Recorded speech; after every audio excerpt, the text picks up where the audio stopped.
Halo adik-adik, ketemu lagi sama Koko Timo sama Koko Gohan. Nah adik-adik yang udah semangat, tahan dulu semangatnya. Sebelum ibadah nanti, kan kita udah lama gak ketemu, mau ibadah ada Hop nih online.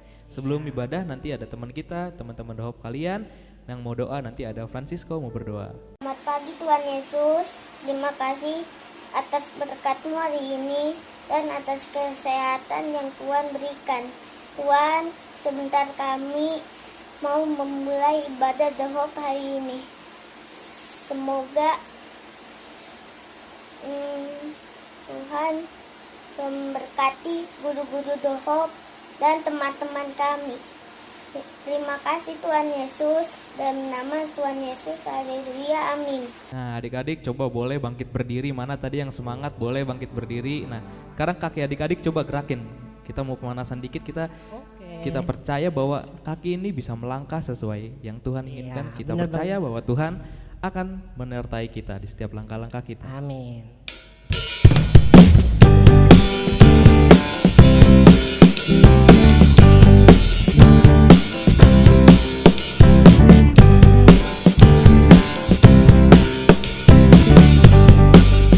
Katakan adik-adik. Setiap langkahku bersamamu, Kau tuntunku Yesus, hidupku hanya di dalam-Mu. Setiap langkahku bersamamu, Kau tuntunku Yesus, hidupku hanya di dalam-Mu. Segala kemurahan-Mu, ku kan selalu memandang-Mu. Kasih-Mu mempesona, oh Tuhan, betapa indahnya.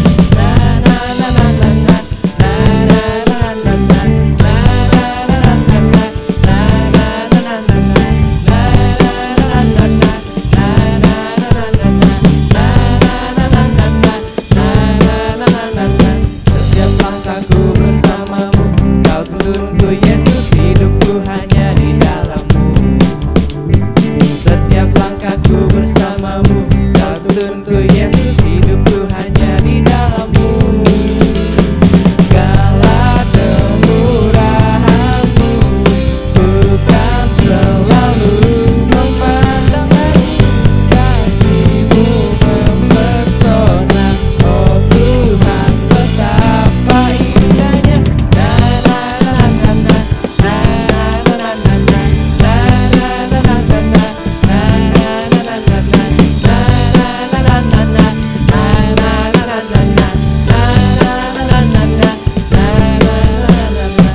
Setiap langkahku bersamamu, Kau tuntunku Yesus, hidupku hanya di dalam-Mu.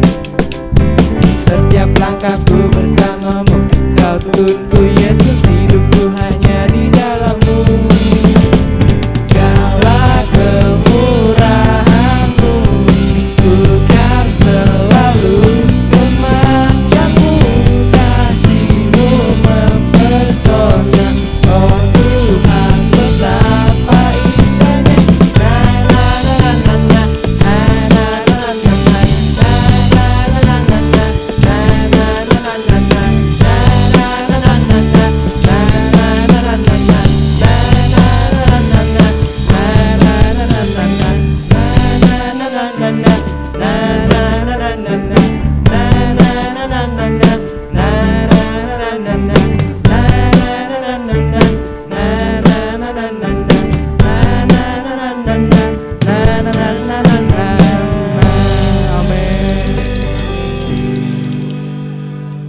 Oke adik-adik, kita mau sebentar mendengarkan firman Tuhan.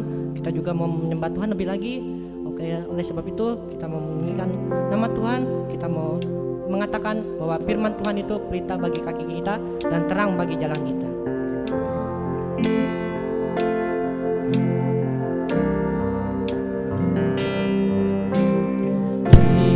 Firman-Mu pelita bagi kakiku, terang bagi jalanku.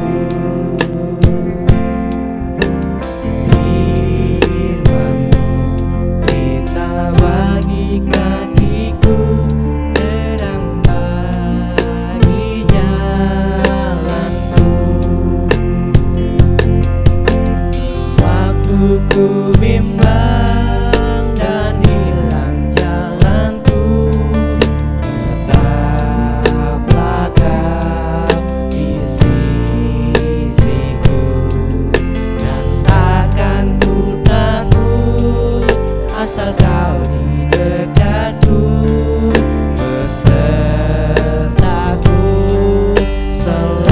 selamanya.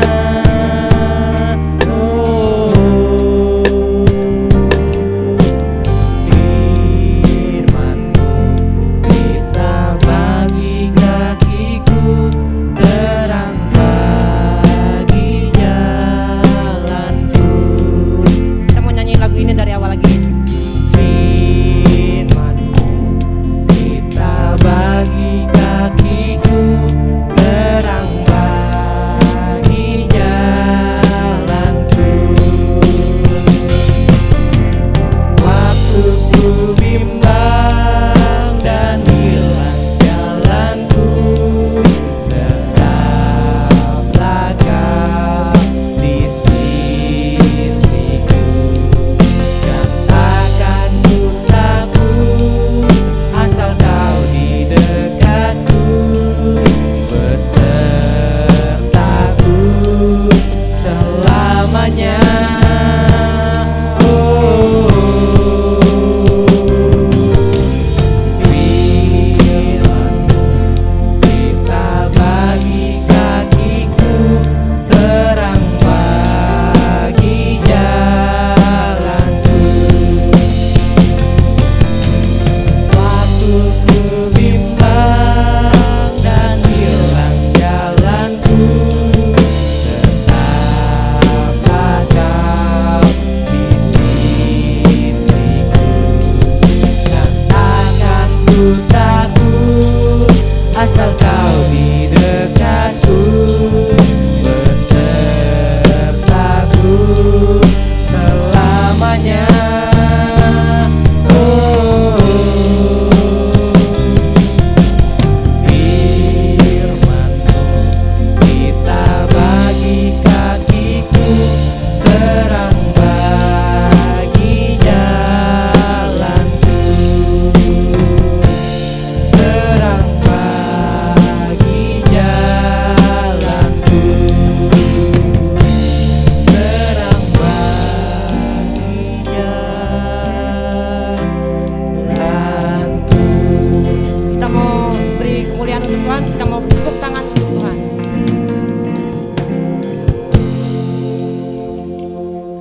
Nah adik-adik, kita kan sudah selesai puji-pujian. Sebentar sebelum mendengarkan firman Tuhan, nanti ada teman adik-adik Shalom akan berdoa. Teman-teman adik-adik boleh lipat tangannya, tutup matanya. Nanti teman kita Shalom akan berdoa buat kita. Tuhan, kami sudah memuji dan membesarkan nama-Mu. Kami mau mendengarkan firman-Mu. Kami berkati guru-guru kami dan kami ya Tuhan. Terima kasih. Kami siap mendengarkan firman-Mu. Dalam nama Tuhan Yesus. Amin. Oke adik-adik, Koko Gohan Dan Koko Timo. pamit undur diri dulu. Bye-bye. Cepet. Loncat. Awas, Dinda.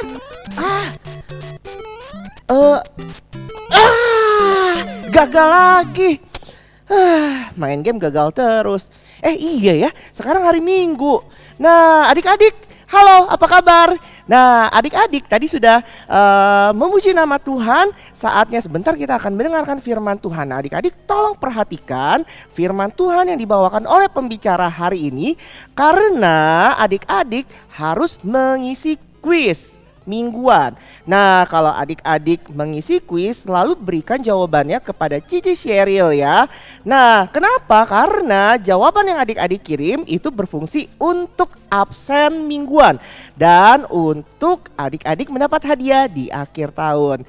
Nah, oke, pengumuman selanjutnya. Adik-adik, The Hope membuka kolekte secara online. Gimana caranya? Begini, coba perhatikan, papa, mama, dan adik-adik yang mau memberikan persembahan bisa mengirimkan ke nomor rekening berikut ini.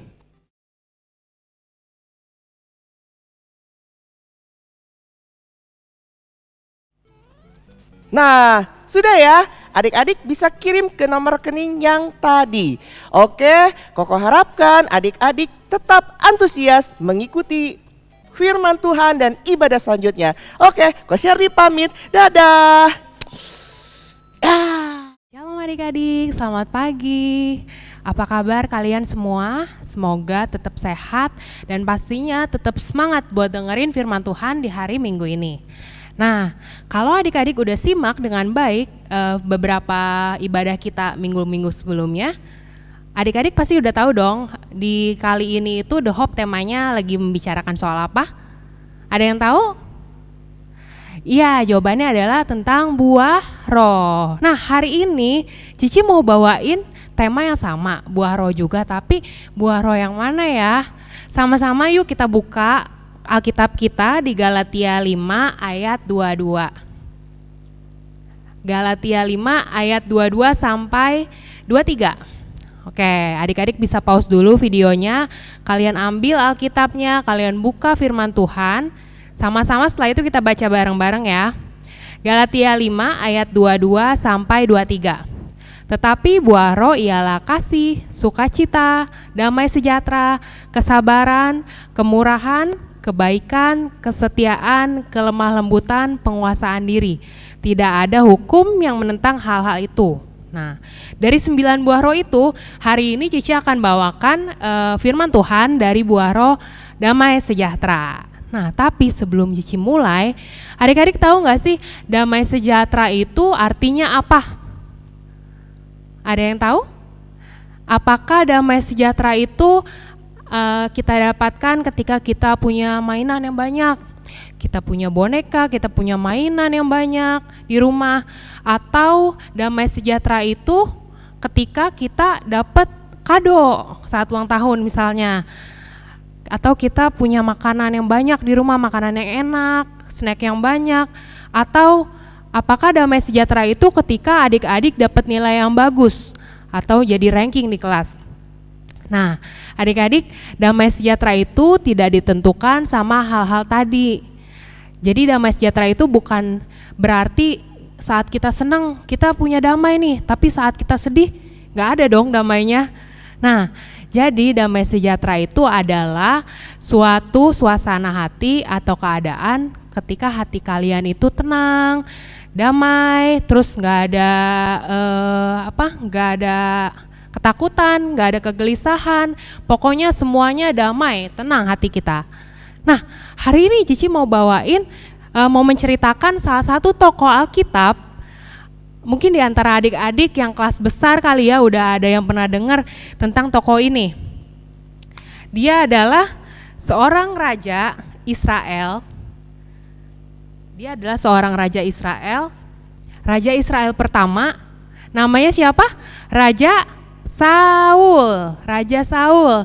Nah, adik-adik, Raja Saul ini karena dia raja, yang pasti dia jadi orang nomor 1 ya di Israel ya.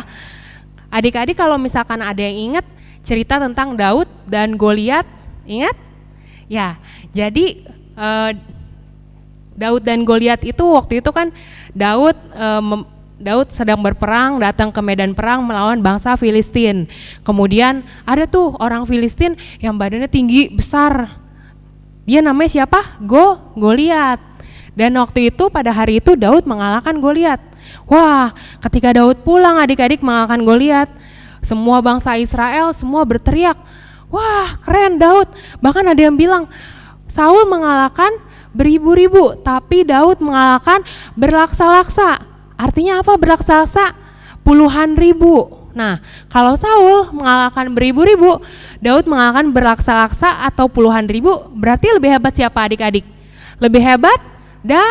Daud. Di mata orang Israel semua Daud, wah keren banget. Maksudnya Daud walaupun masih muda tapi dia bisa mengalahkan musuh yang badannya besar, badannya gagah. Nah, karena hal itu adik-adik, Raja Saul ini, dia ini iri adik-adik. Wah, yang bener aja masa aku dibilang kalah sama Daud? Aku kan seorang raja, Daud kan cuma gembala. Masa aku dibilang kalah jumlah sama Daud, aku dibilang beribu-ribu, Daud dibilangnya puluhan ribu, berlaksa-laksa. Akhirnya Raja Saul di sini mulai iri nih adik-adik. Tuh, mukanya aja udah dengki banget ya. Pokoknya tuh mulai saat itu Saul ke Daud tuh iri, kemudian ada kekesalan juga. Lalu beberapa hari kemudian dia memanggil Daud untuk datang ke istana adik-adik. Nah, karena Daud itu suka main kecapi di istana. Kalau adik-adik baca ceritanya, Daud itu hebat banget ya, main kecapinya dia jago banget.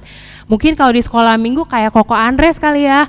Koko Andres main bassnya kan keren banget tuh. Atau Koko Nael main gitarnya keren banget. Nah ini Daud main kecapinya bagus adik-adik. Dia sering memuji Tuhan dengan kecapinya. Lalu dia juga sering diundang sama Raja Saul untuk ke istana untuk bermain kecapi. Nah ketika Daud main kecapi, wah, karena kan tadi Raja Saul hatinya udah dipenuhi kesel ya, iri, dengki. Akhirnya waktu Daud lagi main kecapi, dia lempar tombak ke arah Daud, mau bunuh Daud. Lemparnya sampai 2 kali lagi adik-adik. Tapi untungnya si Daud bisa menghindar nih dari lemparan tombak si Raja Saul tadi. Wah, serem banget ya. Dibilangnya diundang ke istana buat main kecapi, tapi ternyata mau dibunuh, dilempar sama tombak adik-adik.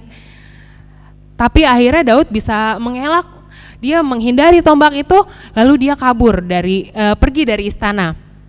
Nah, mulai dari situ adik-adik, si Raja Saul nih, yang tadinya dengki, kesel, dia berubah jadi takut adik-adik.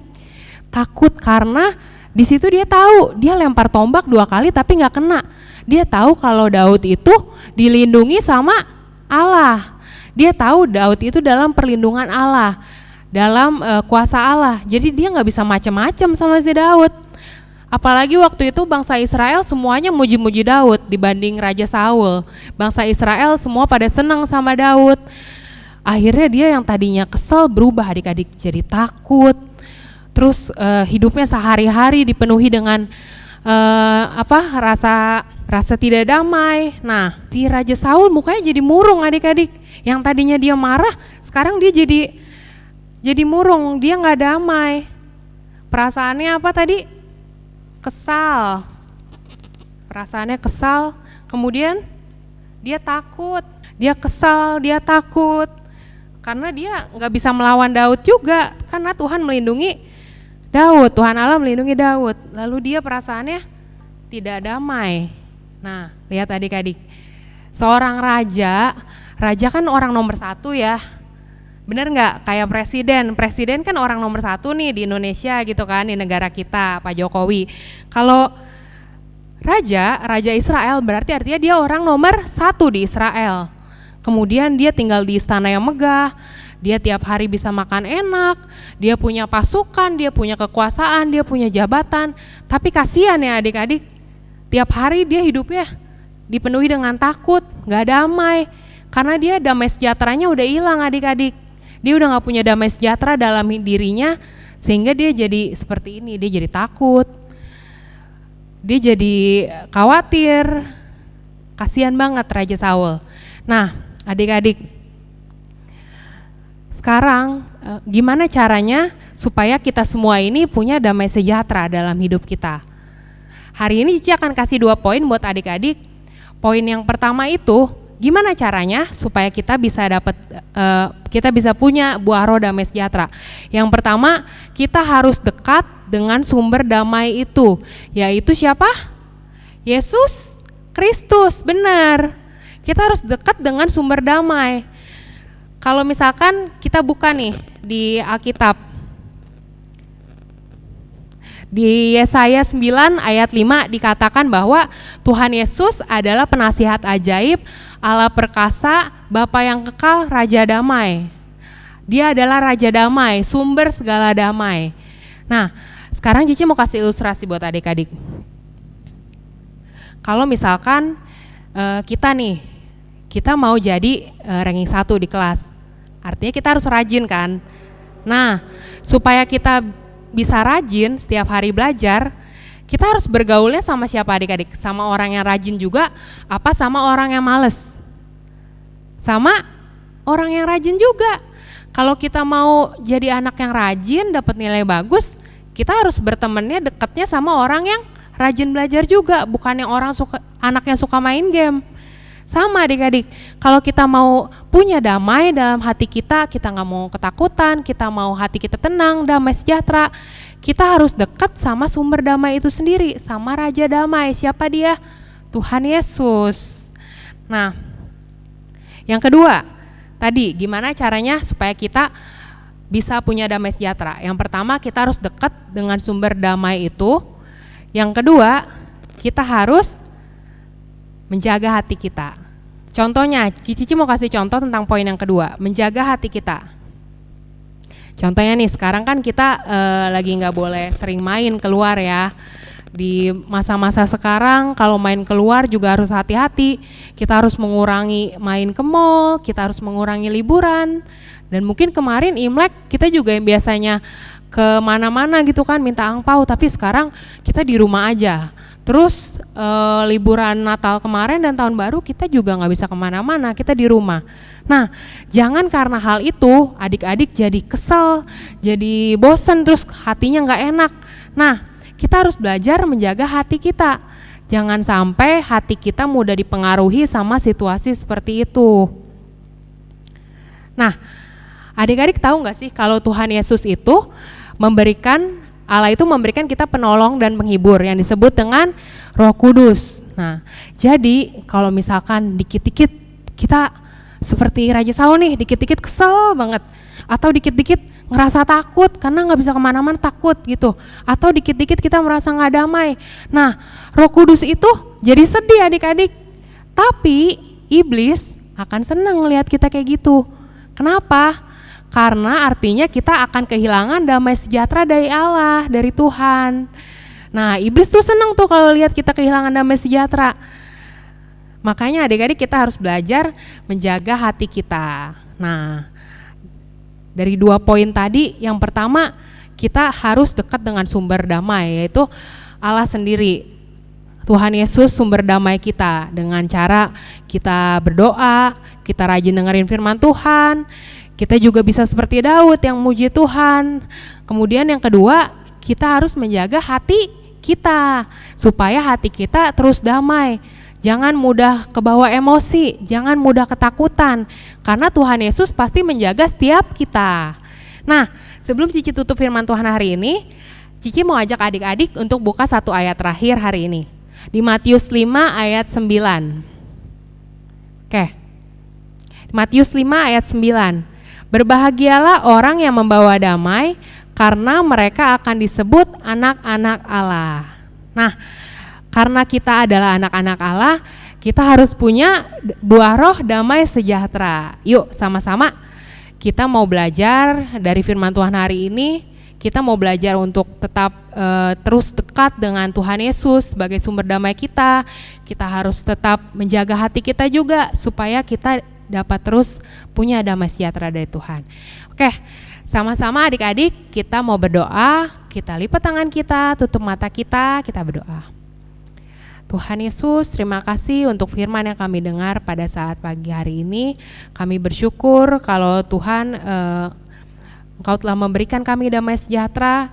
Biarlah kami Tuhan sebagai anak-anak Tuhan, kami mau belajar untuk dekat dengan Engkau sebagai sumber damai kami, dan kami juga dapat menjaga hati setiap kami Tuhan, supaya kami tidak mudah takut, kami tidak mudah kesal, kami tidak mudah marah, kami tidak khawatir, sebab kami pun tahu Tuhan Yesus yang menjaga setiap kami. Berkati setiap kami, berikan kami kesehatan, berkati buat sekolah kami, buat orang tua kami Tuhan, biar kami dapat terus menjadi anak-anak Tuhan yang boleh menyenangkan hati Tuhan. Terima kasih Bapa, dalam nama Tuhan Yesus kami telah berdoa dan mengucap syukur. Haleluya, amin. Selamat hari Minggu adik-adik, Tuhan Yesus memberkati.